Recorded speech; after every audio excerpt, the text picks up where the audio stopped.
കേരളത്തിൽ ഒരു പുതിയ രാഷ്ട്രീയ മുന്നണി അടുത്ത മാസം 7-ന് ആലപ്പുഴയിൽ പ്രഖ്യാപിക്കുമെന്ന് പി.സി. George MLA. 61ഓളം സംഘടനകൾ മുന്നണിയിലുണ്ടാകുമെന്നും പി.സി. ജോർജ് ഷെക്കേന ന്യൂസിനോട് പറഞ്ഞു. കേരളത്തിൽ ഇതുവരെ അധികാരത്തിൽ പങ്കുപറ്റാത്ത പാവപ്പെട്ടവരെയും പിന്നോക്ക വിഭാഗങ്ങളെയും യോജിപ്പിച്ച് 61ഓളം സംഘടനാ നേതാക്കളുമായി ചർച്ചകൾ നടത്തിയെന്ന് പി.സി. George MLA. പറഞ്ഞു.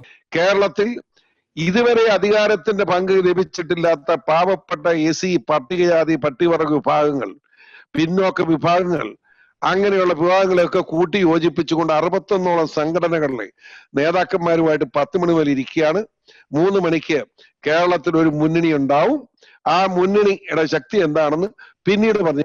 കേരള ജനപക്ഷം എന്ന പി.സി. ജോർജിന്റെ പാർട്ടിയും ഇലക്ഷൻ കമ്മീഷന്റെ രജിസ്ട്രേഷൻ ഉള്ളതും ഇല്ലാത്തതുമായ പാർട്ടികളുമെല്ലാം മുന്നണിയിൽ ഉണ്ടാകും. മുന്നണിക്ക് ഒരു മാസത്തിനുള്ളിൽ 14 ജില്ലകളിലും 140 നിയോജകമണ്ഡലങ്ങളിലും കമ്മിറ്റികൾ ഉണ്ടാകും.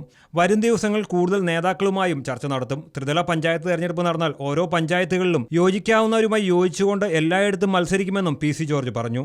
ഷെക്കേന ന്യൂസ് ബ്യൂറോ, തൃശൂർ.